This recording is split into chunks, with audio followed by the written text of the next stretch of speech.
Et si le Paris Saint-Germain avait un plan pour recruter Julian Alvarez? Bon, on va pas se mentir, mes chers amis, entre le Paris Saint-Germain et Manchester City, c'est pas l'amour fou, hein, c'est le moins que l'on puisse dire. Vous savez très bien qu'il y a une immense rivalité dans les pays du Golfe entre le Qatar d'un côté et les Émirats de l'autre. Il y a même une rivalité sportive entre les deux clubs, même si on va être honnête, le club de Manchester City a quand même pris le large hein, par rapport au PSG. Mais voilà, j'espère que vous allez bien, mesdames, messieurs. On se retrouve pour évoquer un sujet incroyablement complexe, un dossier complexe, je veux dire. Dans le football actuel, Julian Alvarez, au PSG ou non, un joueur de Manchester City peut-il réellement rejoindre le Paris Saint-Germain? Je rappelle quand même quelque chose, depuis les rachats, il n'y a eu aucune transaction, aucune, entre le Paris Saint-Germain et Manchester City. C'est quand même un transfert qui paraît absolument impossible. Dans cette vidéo, j'ai envie de vous développer un peu le plan du PSG que j'imagine dans ma tête. C'est une vidéo un peu voilà, relax, tranquille, drôle. Enfin, drôle, c'est pas vraiment le terme. Si vous cherchez le profil complet du joueur, on va évoquer rapidement hein, le profil d'Alvarez, même si vous le savez très bien que c'est un joueur absolument fabuleux. J'ai fait une vidéo complète sur lui, je pense qu'il dure 20-25 minutes. Je la mettrai en description et en commentaire. Là, on va revoir rapidement son profil, mais je vais surtout vous développer le plan que j'imagine du PSG pour le recruter. Bon, et évidemment, je sais que certains me le demanderont, ne vous inquiétez pas, on va en parler concernant l'affaire des chants racistes du bus argentin. Vous vous en souvenez, je pense, quand l'Argentine a remporté la Copa América, il y a eu des chants racistes mis en avant de par Enzo Fernandez, hein, c'était ça. Et on parlera d'Alvarez vis-à-vis de ça sans aucun problème. Bon, alors qu'est-ce qui se passe? Déjà, qu'est-ce qui se passe? On remet les choses dans le contexte avant évidemment de développer mon avis là-dessus et du coup le plan que je peux imaginer. Bon, déjà, Jamel, est-ce que je dois aller encore le présenter? Je pense que toutes les personnes de la commune parisienne le connaissent, mais si jamais, bah, c'est juste quelqu'un qui a des infos, hein, voilà, qui a des contacts par rapport au PSG, sincèrement, qui n'a jamais montré faille de mensonge ou quoi. Enfin, c'est quelqu'un d'extrêmement fiable dans la communauté. Il indique réellement que la piste Julian Alvarez plaît beaucoup en interne. Le PSG a même déjà formulé une offre contractuelle à l'attaquant argentin. Lucho apprécie beaucoup son profil et aimerait que le club réussisse à le faire venir. Luis Campos est impliqué dans le dossier et aime le joueur également. Bon, soyons déjà bien clairs sur un sujet. Ce joueur, il a été convoité par le PSG par le passé, ces derniers mois, et la piste, elle est régulièrement revenue. Maintenant, pourquoi on en parle avec un peu plus d'ardeur? Parce que semblerait-il qu'il y a réellement une sorte de rupture entre le joueur et le club. Alvarez souhaite quitter le club de Manchester City. Il y a eu quelques tensions, est-ce que c'est le bon terme, entre lui et Pep Guardiola? Je ne sais pas si c'est vraiment le bon terme. Mais c'est vrai que je vous montre ce tweet hein, un peu humoristique, mais Pep l'a un peu dit comme ça. Alvarez avait indiqué qu'il souhaitait quand même plus jouer. Voilà ce que répond Pep, voilà un peu sous le ton de l'humour. Hein. Il veut plus jouer, ouais, c'est bien, c'est cool. Quand il a fini de réfléchir, il nous informera. Là, il grossit le trait évidemment, mais grosso modo, c'est ce que disait Alvarez, c'est que bon, il avait joué, il était content, mais quand même qu'il souhaitait être vraiment mis devant à part entière, le taulier, le titulaire indiscutable, même dans les grands moments où il est sur le banc. Et voilà, il y a ce petit coup de froid, Pep il est en mode, bah écoute, il joue déjà beaucoup. S'il veut encore plus jouer, bah vas-y qu'il le dise et on verra bien. Voilà, il y a eu un petit truc. Après, voilà, ça existe, hein, c'est normal dans les clubs de foot. Bref, je vous invite à aller voir plus en détail. On va pas trop s'étaler non plus sur ces déclarations. Je tiens voilà, juste à indiquer également cette information d'un journaliste de Sky Sport donc, qui confirme un petit peu les informations que je vous ai montrées de Jamel, mais même Fabrizio Romano qui en a parlé également. Voilà ce qu'il dit. Julian Alvarez devrait décider de son avenir la semaine prochaine. Comprendre que le joueur est prêt à quitter le club cet été, sauf miracle. Alvarez quittera bien Manchester City cet été. Bon, voilà, le PSG a offert des honoraires salaires plus élevés, etc., qu'à l'Atlético. Il a accepté les conditions avec les deux clubs. Bon, ça, c'est sur le journaliste qui dit ça, on verra si c'est confirmé par-ci, par-là. Bon, là, vraiment, ce qui est dingue, quand on récapitule un peu les informations, qu'est-ce qu'on a? Le joueur, semblerait-il, veut vraiment quitter City. Il a fait le tour, il a tout gagné en plus, c'est une vérité, même avec sa sélection. Il y a eu voilà, ces petites tensions avec Pep, il ne pourra pas être mis titulaire indiscutable, notamment parce qu'il y a Haaland et tout. Ok, la vérité c'est quoi? C'est que ouais, City pourrait vraiment le vendre. Donc en soi, il n'y a rien, c'est-à-dire que si ce n'était pas Manchester City en face, il n'y a rien qui empêche le transfert d'Alvarez au PSG. Mais c'est City et le PSG, c'est le Qatar et les Émirats. Les relations entre les deux, voilà, c'est une vraie rivalité. Et on n'offre pas un joueur, voilà, même s'il y a beaucoup d'argent en jeu, on n'offre pas comme ça un joueur aussi fort à l'autre. Donc, c'est très compliqué. C'est très, très compliqué. Je vais essayer de vous développer un petit peu mon plan. Enfin, mon plan, le plan que j'imagine hein, du PSG, bien évidemment, pour essayer de l'avoir. Déjà, argument numéro un, vous me direz hein, vraiment au fur et à mesure de la vidéo, est-ce que vous êtes d'accord avec ces arguments que je développe ou absolument pas? Il n'y a aucun problème, on en discute tranquillement. Argument numéro un que j'ai, bah, c'est déjà au niveau de l'offre. Le PSG peut mettre énormément d'argent pour l'acheter. Ça, ce n'est pas un débat. D'ailleurs, voilà, Fabrizio Romano, Paris Galaxy évidemment, parle de l'info de Fabrizio Romano, il dit que City n'acceptera pas les offres de 40-50 millions d'euros. Voilà, ça c'est notamment ce que l'Atlético peut proposer, même un tout petit peu plus. Les Sky Blues autorisent Alvarez à partir du club s'il le souhaite, mais seulement en cas d'offre importante. Ça, les amis, en cas d'offre importante. C'est ce qu'il faut vraiment comprendre. Le PSG et l'Atlético sont en contact avec l'agent du joueur depuis juin. Bon, Fabrizio Romano, on ne peut pas faire plus fiable hein, sur le marché du mercato. Mais évidemment, le marché des transferts, vous avez compris. Concrètement, ça veut dire quoi offre importante? On parlait des sommes autour de 80 millions. Mais je vous prends un exemple. Si le PSG, demain, met, je dis un chiffre au hasard, hein, vraiment très très élevé volontairement, mais 120 millions d'euros pour Alvarez. Bon, 120 millions d'euros, c'est énormissime. Hein. Même pour un joueur comme ça, qui est extrêmement fort, en vrai, on pourrait argumenter que pourquoi pas, mais c'est énorme, énormément. Ben, en vrai de vrai, c'est un argument. Déjà, le PSG peut mettre beaucoup plus d'argent qu'à peu près n'importe quel club. Ça, c'est quand même une vérité. Donc, voilà. Déjà, le plan du PSG, dans un premier temps, ce serait mettre beaucoup d'argent, ce qui est assez logique. Hein. Là, je vous apprends absolument rien. D'ailleurs, voilà, cette information elle a été confirmée par vraiment tout le monde. Il y a du pessimisme quant à la capacité de l'Atlético de répondre aux exigences de City. City voudrait plus de 70 millions de livres sterling. Je rappelle que 70 millions de livres sterling, c'est environ 80 millions d'euros, un truc comme ça. Je l'avais vu passer. Enfin, voilà, j'ai pu faire le calcul juste après. C'est 82 millions d'euros pour être un peu plus précis. Voilà, donc le PSG, bien évidemment, peut mettre ceci. Le joueur va maintenant décider de son avenir. Le PSG s'intéresse bien à Alvarez. Bon, en tout cas, je vous ai dit précédemment que le joueur, semblerait-il, souhaite partir. Là, il y a certains qui disent qu'il va décider et tout. Mais il y a quand même une sorte de rupture. Bon, le premier argument, c'est au niveau du prix. Le PSG va mettre beaucoup de prix, beaucoup d'argent pour le recruter. L'argument numéro 2, qui est un argument assez logique également, hein, je vais rentrer dans révolutionnaire hein, dans cette vidéo, mais qui est pour moi absolument fondamental si tu veux attirer un joueur. Ok, l'argent, c'est bien. Je ne vais même pas parler du salaire, hein, ça peut être un argument, mais évidemment que le PSG peut proposer un gros salaire. Le deuxième argument, c'est au niveau du rôle du joueur. Factuellement, le PSG peut totalement attirer Alvarez en lui disant littéralement, écoute mon gars, tu viens, tu vas avoir un rôle absolument primordial.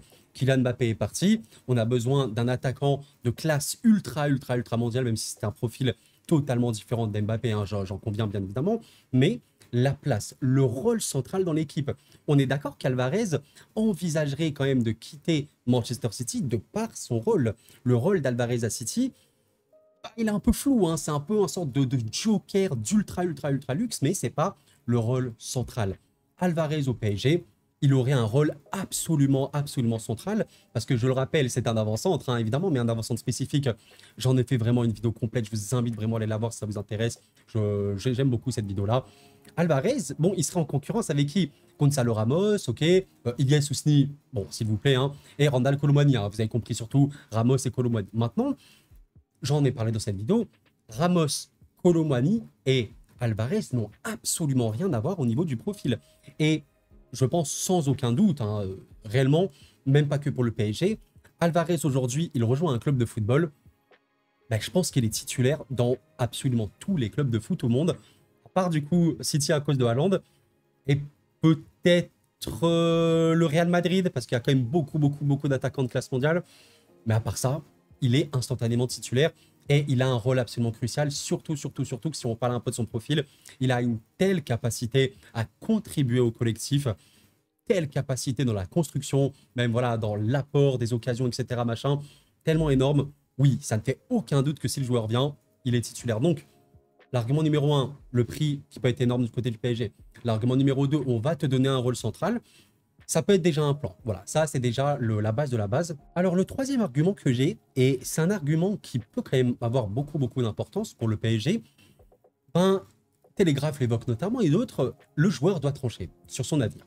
Je pense que le PSG doit beaucoup travailler sur l'agent du joueur et se dire vraiment qu'on va un peu faire le forcing, entre guillemets, c'est pas vraiment le forcing, mais insister sur le fait que le joueur a la volonté de partir. Ça, c'est quand même extrêmement important parce que imaginez que le PSG mette le prix. Le PSG dit à Alvarez, voilà, tu peux venir et tout. Il faut quand même que le joueur fasse le pressing. Si le joueur lui-même dit littéralement à City et à son agent et tout, écoutez les gars, moi c'est bon, je veux partir. Je veux partir. Et il pousse en faveur. C'est quand même très très important. On sait à quel point il y a énormément de transferts dans le mercato qui se sont faits parce que le joueur avait la volonté de partir et le joueur a énormément poussé dans ce sens-là en mode, écoute, c'est bon, je veux partir. Et à un moment, un club voilà, qui fonctionne normalement et qui travaille bien ne peut pas forcer un joueur à rester. Vous savez que le PSG a fait cette erreur-là beaucoup de fois par le passé, enfin beaucoup de fois, en tout cas ils l'ont fait. C'était pas du tout la solution. Là, à un moment, City, même si c'est le PSG, il faut savoir mettre l'ego de côté, tu récupères un chèque énorme. Bon, voilà, le joueur qui fait le pressing pour partir. Qu'est-ce que vous en pensez de cet argument? Je pense qu'il va un peu dans la suite par rapport au gros salaire, le rôle central du joueur et le fait que le joueur va presser, gros pressing pour partir. Honnêtement, je pense que c'est vraiment un truc qui peut fonctionner, surtout voilà, si on évoque que le joueur doit tester de son avenir, s'il tranche, il doit après faire le pressing nécessaire. C'est absolument obligatoire. Alors un quatrième argument que j'aurais pu mettre avec le deuxième concernant le rôle central du joueur, mais je l'ai mis un petit peu à part parce que on peut voir ça un peu comme l'ensemble, c'est littéralement parler du projet. Parce qu'il faut quand même considérer un truc, Julián Alvarez est un joueur qui a tout gagné. Il a vraiment tout gagné. Et à cet âge-là, il est vraiment très jeune. Avoir déjà tout gagné, c'est compliqué. Il faut essayer de faire raviver un peu la flamme. Je pense évidemment qu'il a toujours la passion du football. Et en vrai, le fait de se dire qu'il va intégrer un effectif qui est relativement jeune, même très jeune, honnêtement, il y a beaucoup de joueurs au PSG qui ont toute leur histoire à écrire. Nuno Mendes, Achraf Hakimi, voilà, il est plus tout jeune. Enfin, il a 25 ans, il est quand même jeune, vous avez compris, mais il peut écrire son histoire au PSG. Il y en a plein, évidemment. Moscardo, il vient d'arriver. Warren Zaïre-Emery. Vitinha, il est jeune, il doit encore écrire. Bref, il y en a beaucoup.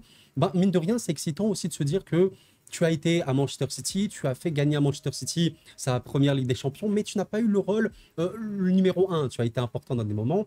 Là, tu viens au PSG pour essayer de remporter la Ligue des Champions, même si vous connaissez mon avis là-dessus. Je considère que le PSG doit surtout s'occuper d'avoir une très forte identité de jeu, réussir à faire prendre du plaisir aux supporters, construire une équipe extrêmement forte.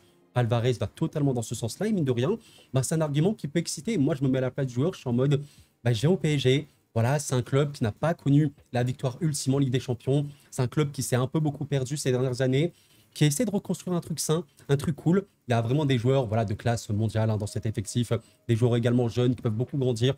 Mine de rien, je trouve que c'est un très bon argument en faveur de sa venue. Je pense que ça peut vraiment le convaincre de venir. Alors, un cinquième argument, mais cette fois pour essayer de convaincre City, parce qu'on a compris, convaincre Alvarez de rejoindre, ça va pas être le truc le plus compliqué. Par contre, convaincre City de lâcher Alvarez au Paris Saint-Germain, ça c'est compliqué. Bon, je propose une idée, peut-être, voilà, dans le plan du PSG, peut-être qu'il y aura ce truc-là. Et si un échange de joueurs est proposé, en plus de l'argent. Imaginez, le PSG propose beaucoup d'argent pour Alvarez à City, mais également un joueur en échange.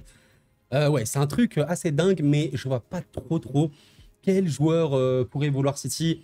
Et le problème, c'est que si City veut vraiment un joueur du Paris Saint-Germain, ce sera potentiellement un joueur qui aura un rôle important. Je pense notamment à Fabien Ruiz. Je sais qu'il est beaucoup décrié au sein de la communauté parisienne. Après, bon, il a une montée en puissance énorme. Son année 2024 est honnêtement très bonne, malgré des matchs plus ou moins compliqués en Ligue des Champions. Il a fait un Euro d'un niveau absolument exceptionnel. Il peut être totalement élu joueur du tournoi. Est-ce que City accepterait beaucoup d'argent plus Fabien Ruiz pour Alvarez? Ça serait quand même dur. Vitinha, bon, je pense vraiment pas qu'il faut vendre Vitinha pour le coup. Kangini, bon, je sais pas, il a quand même une valeur marchande qui est un peu moindre comparée à d'autres.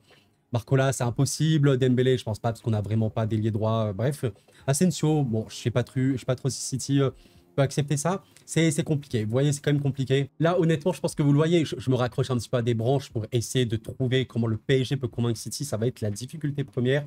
Mais en vrai de vrai, pourquoi pas? Pourquoi pas un échange de joueurs? Ça s'est déjà fait, ça s'est déjà vu. Voilà, par exemple, Neves, on sait qu'il n'a pas été encore officialisé à l'heure où je parle pour le Paris Saint-Germain, mais le PSG a proposé de l'argent. Et il y avait également Sanchez, Renato Sanchez, évidemment, dans l'échange. Et ça s'est passé, quoi. Donc, pourquoi pas? Qu'est-ce que vous en pensez de cette histoire de potentiel échange? Est-ce que vous pensez que c'est convaincant ou pas trop? Vraiment, n'hésitez pas à me le dire sans problème. Bon, et je vais terminer par un dernier argument, même si je pense que j'aurais pu en avoir encore d'autres, mais pas trop convaincant. À un moment, il y a aussi cet argument suivant qui est la stabilité de Manchester City en interne. Le gros problème de City, à ce moment-là, c'est quoi? Admettons que le Paris Saint-Germain soit le seul club qui peut s'offrir Alvarez. Imaginez. City ne veut pas parce que c'est le PSG. Le gros problème que City peut se mettre, en fait, c'est de créer une relation interne entre le joueur, le club, et même plus globalement au sein du groupe qui est malsaine. C'est malsain après. Tu forces un joueur à rester alors que le transfert pouvait se faire. C'est quand même compliqué. Et je pense que ça peut être un argument crédible de dire City, dans leur tête, sont en mode on va le laisser au PSG parce qu'on veut pas un climat toxique, on veut pas qu'il y ait des tensions pour rien. Et voilà. Et c'est aussi pour le bien de City de lâcher le joueur au PSG. Qu'est-ce que vous en pensez également de cet argument?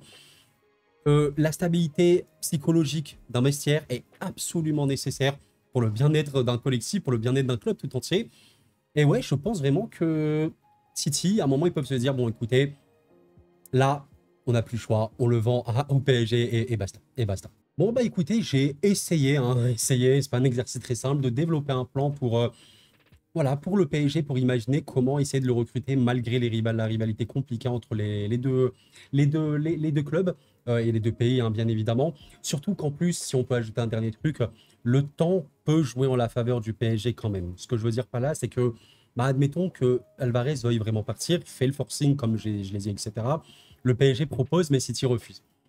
City refuse, le temps à un moment joue vraiment à la faveur du PSG parce que tu peux craquer dans les derniers instants et tu peux dire, écoute, on doit accepter cet argent-là, même si évidemment City est extrêmement riche. On doit aussi penser à la stabilité psychologique du vestiaire et tout. Et ouais, le temps peut jouer en sa faveur, en la faveur du PSG. Je vais quand même finir cette vidéo par évoquer son profil et l'histoire du racisme. Encore une fois, vraiment, allez voir ma vidéo si vous vous intéressez au profil détaillé complètement du joueur. C'est un avant-centre qui peut jouer milieu offensif dans plein d'aspects différents, mais qui est absolument dingue sur énormément d'aspects. La qualité de passe du gars, comparé aux avant-centres du monde, c'est le meilleur mondial. Voilà, c'est le meilleur du monde. C'est littéralement le meilleur avant-centre au niveau de la passe. Les stats n'ont absolument aucun sens. Au niveau de la contribution directe, des tirs et des buts de son équipe, il est littéralement parmi les meilleurs mondiaux. La capacité défensive du joueur, elle est vraiment très bonne par rapport, encore une fois, comparé aux avant-centres. La qualité balle au pied, c'est pas le mec qui dribble le plus, mais il réussit beaucoup de dribbles, comme vous pouvez le voir. Il sait tellement faire progresser le jeu avec le ballon. Bon, il est très présent dans le dernier tiers du terrain également. Bon, c'est un joueur fou. Voilà, c'est un joueur fou que je vous invite vraiment à aller vous renseigner, même au-delà de ma vidéo, voir des clips joueurs, etc. En un mot, polyvalence, tout simplement. QI foot également extrêmement élevé. Ouais, il est compatible à absolument tous les collectifs, je pense, du monde. Et bien évidemment au collectif de Luis Enrique, qui aimerait marquer un jeu très puissant, avoir évidemment une plaque tournante devant, qui sait distribuer, qui sait terminer ses actions. Ouais, ça ne fait aucun doute que c'est une recrue potentiellement exceptionnelle. Alors, avant de terminer cette vidéo, on va bien évidemment évoquer cette histoire de racisme des joueurs argentins concernant l'équipe de France. Vous l'avez vu, je ne vais pas redévelopper, mais en gros, les Argentins ont fait le chant raciste envers les joueurs de l'équipe de France de couleur, tout simplement. Littéralement, ni plus ni moins. Alors bien évidemment, pour ceux qui auraient raté déjà mes messages vis-à-vis de ça, je condamne et je suis absolument contre tout ça. Je pense que tout humain réfléchit voilà, et contre ce genre de propos. Bref, et du coup, pour parler d'Alvarez rapidement, là je suis sur YouTube, c'est un TikTok de la chaîne L'équipe, je pense que vous connaissez, qui récapitulait un petit peu la chose. Il y a d'abord eu, comme le dit l'équipe, on entend d'abord les joueurs argentins célébrant leur victoire en chantant, à la gloire de l'Argentine. Mais à un moment, ils basculent sur un autre chant qui vise les joueurs de l'équipe de France, un chant qui au moment l'Argentine à Coupe du Monde 2022. Bref, je ne vais pas vous faire écouter ce chant-là dégueulasse, mais c'est l'information quand même importante. Apparemment, il y a quand même eu un chant, moi je ne comprends pas l'espagnol, donc je ne saurais pas vous dire, mais voilà, qui célébrait l'Argentine et tout. Et après, ils ont basculé sur ce truc raciste, bien dégueulasse et tout. Bon, il faut savoir un truc, c'est qu'il y a bien une vidéo d'Alvarez où on le voit chanter, je vais essayer de vous retrouver ça, c'est ça, voilà, c'est ici. On voit Alvarez chanter, alors je vais, pour ceux qui connaîtraient l'espagnol, je vais vous faire écouter le chant, voilà, n'hésitez pas à baisser le son si jamais c'est un peu trop fort.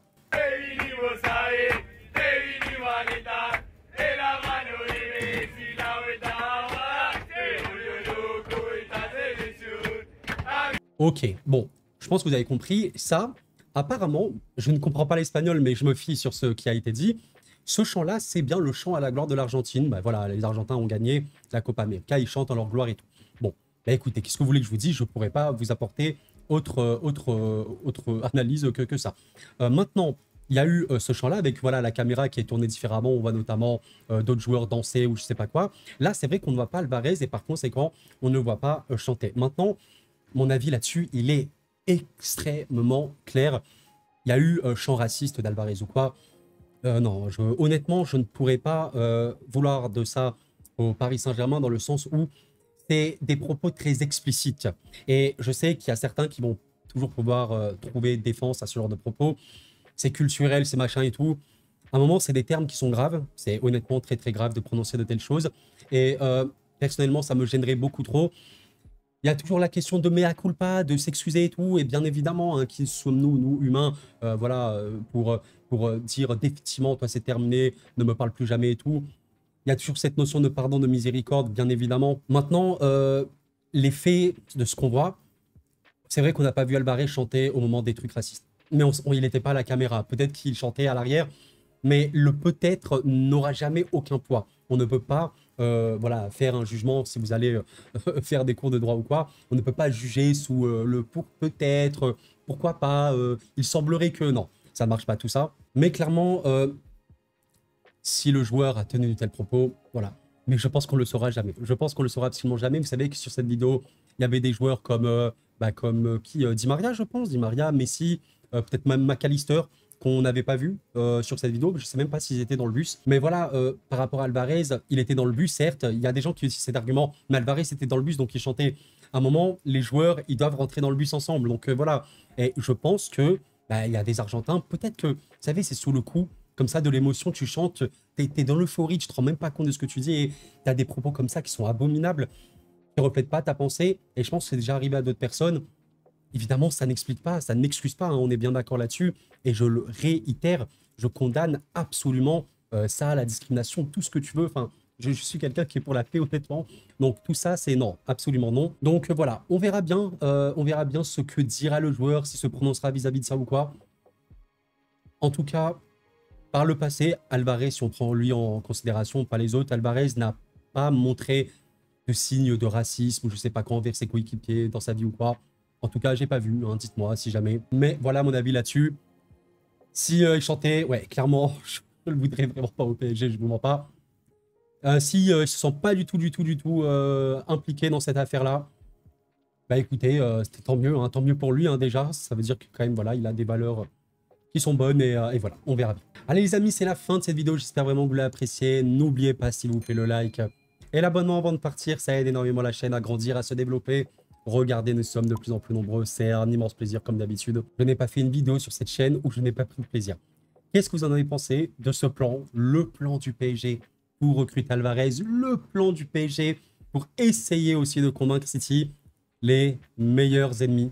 Est-ce que Manchester City, Manchester de la ville, va céder Julián Alvarez au Paris Saint-Germain? Je n'ai pas peur de dire que si ça se fait, vraiment, c'est pas loin d'être... non, c'est un des plus grands transferts de l'histoire du club, évidemment ce QIC, mais de l'histoire du club globalement. Niveau pertinence, niveau profil, on peut difficilement faire mieux. On verra bien.